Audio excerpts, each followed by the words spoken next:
வருஷம் கிட்னி பாதிக்கப்படுறவங்களோட எண்ணிக்கை ரொம்பவே அதிகமாகிட்டு இருக்குது.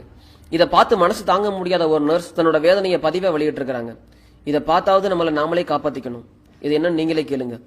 ஒரு பிரபலமான ஹாஸ்பிட்டல்ல ஒரு ஷிப்டுக்கு டயாலிசிஸ் பண்றவங்களோட எண்ணிக்கை கிட்டத்தட்ட 100 பேர். ஒரு நாளைக்கு மொத்தம் 4 ஷிப்ட்.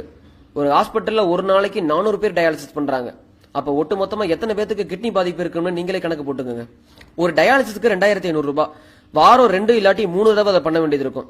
அப்ப ஆயில் பூராம்னா என்ன தலை சுத்துதுல. சரி, டயாலிசிஸ் பண்ண வரவங்களுக்கெல்லாம் வயசு என்ன இருக்கும்னு நினைக்கிறீங்க?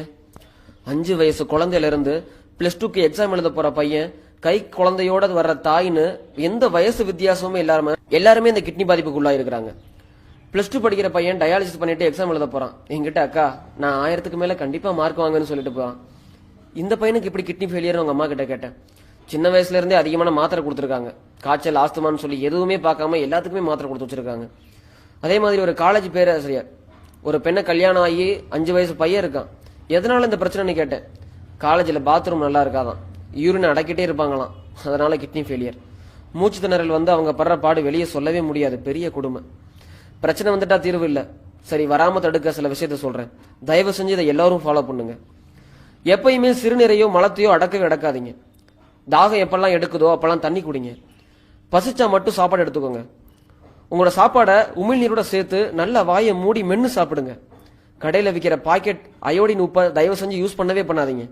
தெருவில் கடல் உப்பு கொண்டு வருவாங்க, அதை யூஸ் பண்ணுங்க. இல்லாட்டி இந்து உப்பு யூஸ் பண்ணுங்க. பிஸ்கட்டு, பாக்கெட்டில் அடைச்சது, கூல்ட்ரிங்க்ஸ்னு எதையுமே தயவு செஞ்சு அறவே தவிர்த்துடுங்க. வசதி இருக்குன்னு கடையில் போய் இனிப்பு பண்டம், நூடுல்ஸ், செயற்கை நிறைமூட்டி இருக்கிற எந்த பொருளையுமே தயவு செஞ்சு வாங்கி சாப்பிடாதீங்க. ரசாயனம் கலக்காத இயற்கையான முறையில் விளைவிக்கப்பட்ட உணவுகளை மட்டுமே சாப்பிடுங்க. மரபணு மாற்றம் செஞ்சு இப்பெல்லாம் நிறைய காய்கறி பழங்கள்லாம் வந்துகிட்டு இருக்குது, அதை வாங்குறத அறவே தவிர்த்துடுங்க. வலி மாத்திரையை தயவு செஞ்சு யூஸ் பண்ணவே பண்ணாதீங்க. தலைவலி காய்ச்சல் வந்தா அதை தாங்கிக்க பழகுங்க. வீட்டு வைத்தியத்தையே பாருங்க, மாத்திரை எடுக்காதீங்க. ஓடி போய் உடல் கழிவுகளை சரியான முறையில் வெளியேற்றுங்க. டென்ஷன் இல்லாம சரிவிகித உணவு எடுக்கிறது மூலமா நிறைய நோயை உங்களால் தவிர்க்க முடியும். தயவு செஞ்சு இதை உங்க பக்கத்து வீடு, உங்களுடைய நண்பர்கள், உங்க வீட்டிலன்னு சொல்லி எல்லாருக்கிட்டையும் ஷேர் பண்ணி இது மட்டும் வாழ ஆரம்பிச்சீங்கன்னா எந்த நோயுமே வராம தவிர்க்க முடியும். Please follow it. Thank you for வாட்சிங்.